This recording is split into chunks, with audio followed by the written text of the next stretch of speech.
Hi everyone, it's Alex, and today I wanted to talk about Gilead by Marilyn Robinson. Gilead is the story of a man named John, who is also a preacher in Gilead, Iowa. And the whole story of this book is John actually writing a letter to his son, since John finds out that he's dying soon.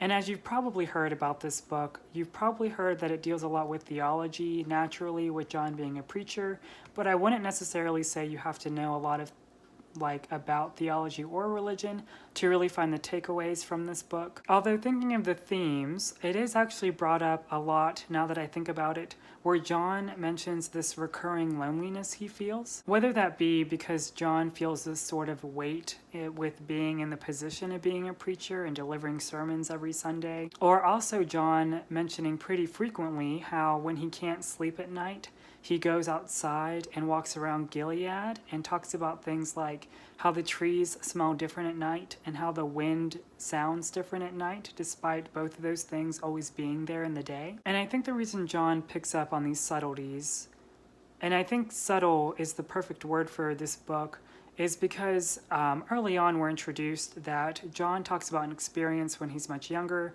where he travels with his father, I think, and he's traveling with his father to visit a gravesite that's miles away from home. And in doing so, John actually almost has a near-death experience. So I think it's easy to kind of make John realize early on that life is always a very fragile and vulnerable thing. And in turn, that makes us very fragile and vulnerable people and susceptible to loneliness. And whether or not it's a matter of also being lonely in a sense of community, obviously it's also a lonely feeling to be close to a near-death experience by also considering, almost dying in the present and having to explain that to your child also in the form of letters. And the whole idea of writing letters, Gilead is one of those books, I think it might be the book I can think of now most often that's probably the most plotless book I've ever read. But John feels like a very righteous man, and he's always trying to discover more about himself by writing these letters, even though clearly he knows that he won't be able to know the response of these letters to his son that he's writing to, since it's likely he will pass. And that being said, I could almost feel like that these letters are symbolic also for John to be actually writing to God in the form of confession. I've mentioned this in past videos, but I'm not going to pretend I know a lot about theology or the saints or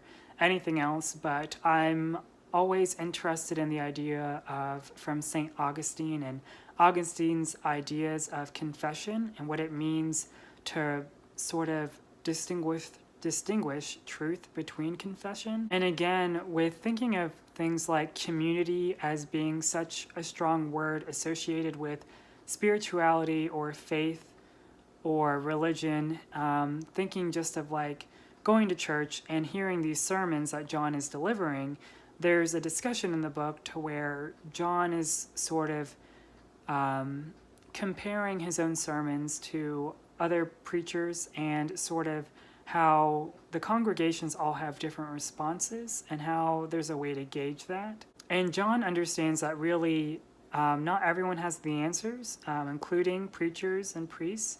And this is made most clear with John's relationship with his neighbor, the Bottons. And going back to confession, they're not so much from John, but from the Botton family, there is this whole, again, cycle of confession and who is really our audience whenever it comes to wanting people to listen to us. And that made me think a lot of the characters in this book, whether or not they're using people as vehicles or projections for confession to God. And I think what that does, even for John as a character, since we're really only getting his perspective in Gilead with these letters, John also admits having doubts and what it means to really be a figure in his community and what the responsibility of that is. And I think as readers, where we're kind of placed in, the hot seat where we get to judge John based on his ideas, it's clear that John is listening to what we're anticipated to think, whether we're supposed to be this symbolic God figure or if it's just really about John's son. I think it's pretty amazing how this story conveys that, but also this idea of generations of storytelling and how storytelling can quell loneliness and how we believe so strongly in stories and how we learn from them to reflect our own values over time in life. I also think it's pretty amazing that Gilead was written some 20 years after Robinson's debut work, Housekeeping. Housekeeping had similar themes, although I think it was much more about person to person in the present, obviously.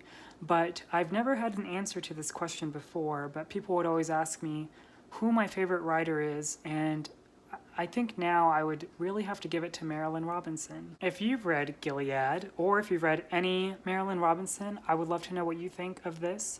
I'm really excited to continue in this series. I know that this is just the first of 3, I believe, and I love Robinson's writing, and if you haven't picked this up, I highly recommend it, although my personal favorite would have to be Housekeeping, so I may say to start there. As always, thank you for watching, and I'll see you next time.